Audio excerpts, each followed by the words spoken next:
Hey guys, this is Nicole from lowcarbnikki.com, and today I'm making air fryer pork belly. Pork belly is one of my favorite things to eat. It's awesome that you get to eat something like that on keto. Of course, you can have it while you're not on keto, but I never appreciated it as much as I do since starting keto. So this pork belly I'm going to do it in the air fryer. And for a long time, people told me that when it comes to crackling, the air fryers just gives you the best crackling ever, and I thought, oh, whatever. And then I actually tried it, and it really does give you amazing crackling every single time, and you don't have to do a whole bunch of prep either. So if you go to my website, lowcarbnikki.com, there's a recipe on there for crispy pork belly, and that has a really awesome crackling on it. But it's made in the oven, so there's quite a lot of prep that goes into getting the crackling like that. You also need a fair bit of time in advance because you need to dry the skin out in the fridge, because that's crucial to sort of getting that really good crackling as well. Whereas with an air fryer, you can literally take a piece of pork belly like this, which, because it's been sealed in this packet, like, I don't know if you can see, but there's heaps of liquid in there, right? Because it's been sealed in here. So it's an incredibly moist piece of pork belly, which is not ideal for the crackling. You want the skin to be dry. But even though it's that wet, this is gonna get amazing crackling on it with almost no effort whatsoever, and almost no prep whatsoever as well. So since I've been making it in the air fryer, I very rarely make it in the oven now because it's just so much easier and it takes less time as well. So let's get making it. Okay guys, so I apologize first of all for the darkness of the kitchen in this spot. The sun is just like in a really bad position at the moment for this, but I just wanted to quickly show you my air fryer. So I know a lot of people have heaps of questions about an air fryer if they don't own one, or if they're not even really familiar with one or heard of it. I remember the first time I heard about an air fryer, I was like, what the hell is that? And I thought it sounded like kind of pointless. We bought ours well over a year ago, and I actually hardly used it, to be honest, although it was really good for making things like chops and that. But since we moved and we don't have aircon, we're living in a place that doesn't have aircon, like massive aircon. In summer, this has been an absolute lifesaver because we can cook almost anything that pretty much anything that you cook in the oven, you can cook in this, and a lot of stovetop stuff as well, but you don't need to have the stove and the oven going, which obviously heats up your whole house. This is Australia. It gets really, really hot here in summer, and the last thing you want is to heat the house up even further by having your oven on. So between this and our multi-cooker, which is like an Instant Pot, we barely touched the stove and oven all summer, which was really good. So a lot of people I know have a Philips air fryer, which is a very good, well-known brand. It's also very expensive, and I can't bring myself to spend that much money on an appliance, even if it's a really awesome appliance, which I agree an air fryer is. Plus, I know lots of people who've bought a Philips and they use it so much that within a year they've worn it out and they need to buy another one. So if that's the case, I'd rather get a cheap one, and if it wears out, then I haven't lost several $100s. So this air fryer cost me just over $100 when I bought it. The brand is Toto, which is just like, I'm pretty sure, just some random generic brand. But as far as I can see, this works just as well as a Philips. I've actually had people with a Philips that said that they've had bad experiences with it, but it might be that they maybe didn't know how to use it properly. This one, everything has come out fine. My only sort of complaint would be that it seems to take longer to cook things than the Philips one does. So it takes almost as long to cook stuff in this as it would in an oven. So just be aware of that. Be aware of cooking times, because the cooking times I give you might actually be less if you've got a really good quality air fryer. I can't answer that 100%. So I'm going to show you the inside here. So basically you've got your cooking pot. That's just the non-stick started to come off, which is again why I don't want to spend heaps and heaps and heaps of money on one. I hardly ever cook in the pot anyway. I nearly always use the rack, so it doesn't bother me too much that that's coming off. And then at the top you've got the fan here, which you know, that's where all the smoke and everything goes. That's another reason an air fryer is fantastic, because you don't have your house full of smoke or steam, and it doesn't splatter all over the place. That was actually my number one reason for buying an air fryer, is because I was sick of cleaning up oil splatter from when I would cook like chops and stuff in a frying pan. So we're gonna go to the pork belly. Sorry, I know I spent a lot of time on the air fryer itself, but literally this is going to be so quick you won't even believe it if you've never used an air fryer, and if you're familiar with making pork belly, yeah. So I'm just going to cut open that bag of pork belly I showed you. I'm doing it in the sink though, because like I said, it's going to be full of liquid and it's going to go everywhere. So I'm going to open it in the sink. I'm going to put it here. So I don't know if you can see, my hands are very wet because this is very wet. Okay, so when I make it in the oven, this is just like dry as anything, really dry and quite hard. This is very wet and moist at the moment. Okay, so I stopped for a minute there just so I could sharpen my knife, because you always want a really sharp knife for when you're scoring the fat on here. I actually won't be scoring it too much, to be honest with you, so I'm going to try and get the sunlight there.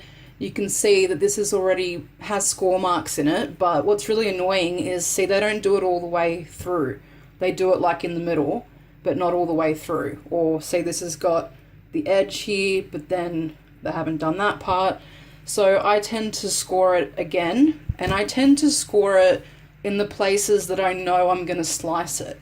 So that way when I cut it, it's really easy to cut.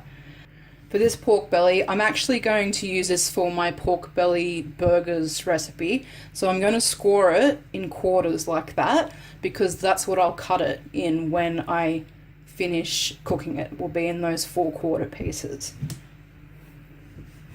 So just be very careful when you're doing this, because it can be difficult, and you want to score just the fat. You don't want to actually cut through the meat.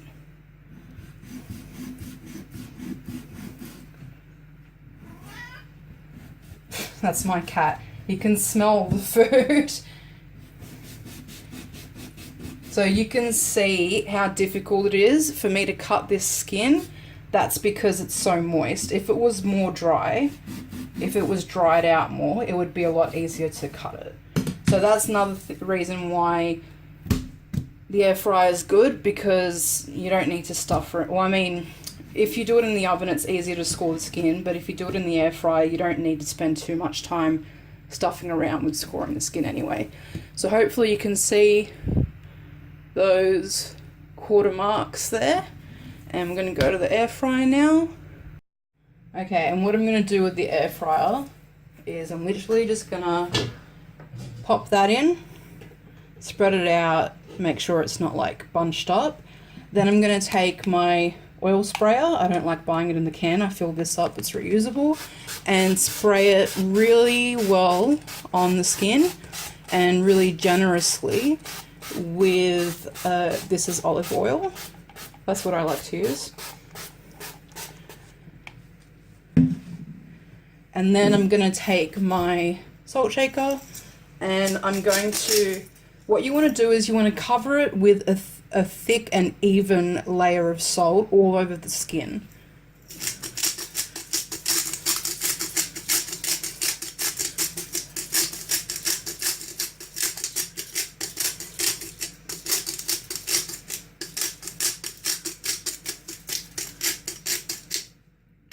Oh, it's running low.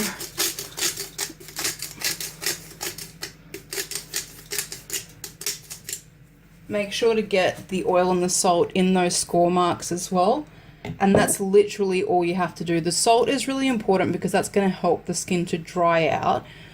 If you're worried it's going to be too salty, don't worry, because once this is nice and crispy, you can sort of like just knock on it with a knife and all that salt will just fall off. So we're going to close this. That's literally all you have to do.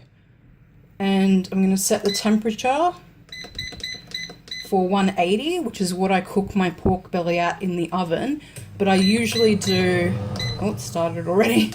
I usually do an initial hour. For this I'm only going to do 45 minutes. And then we're going to come back and finish it off. So start, and this has a timer, so I can just literally walk away from it, and when it's ready it will beep to let me know. So we'll be back in 45 minutes. Okay guys, so timer's gone off, 45 minutes has gone past. Let's take a look here. Okay, so you can see there the edges have just started to crackle, but the middle's still soft. So what we've done is just the initial cooking time, right? So I'm going to close this again quickly. I don't want to let the heat out. And we're going to set it again, this time at full capacity, I guess you call it. So this is how I do it in the oven as well. I do the initial time at 180 and then I turn it up full, in this case 230 degrees. And we're going to do 15 minutes to start. Usually in the oven it takes at least half an hour. In the air fryer it's usually between 15 and 30 minutes. So I'll do 15, see how it is, and if I need to I'll do another 15. We'll see how we go. Okay, so we'll be back in 15 minutes. Okay, so we've come back after another 15 minutes and we're going to take a look now. So I can't get in very close because I had to put the phone on charge. There we go. But the crackling is almost perfect. So this is one thing that's really good about the air fryer as well, is if you've done pork belly or roast pork before, you might notice that the edges will crackle really well first of all, and then the middle stays still kind of like soft. It needs longer, and when you do longer, the edges end up kind of getting burnt. In the air fryer, that's less likely to happen. So we did in 15 minutes. Sometimes after 15 minutes it's enough, but this one obviously needs a little bit more time. So I'm going to close it up again and I'm going to set it for another 15 minutes and we'll come back. Okay guys, so I got a phone call and got stuck on the phone quite a while. I can probably see the lighting difference, at least the ceiling light's doing something now. But here is our piece of pork belly. So I will say this is definitely not the best crackling I've made, but it's pretty good considering we did almost no prep whatsoever on that. It's pretty damn good. You can see those lines where I've cut the pork belly into quarters beforehand, and if you can hear it,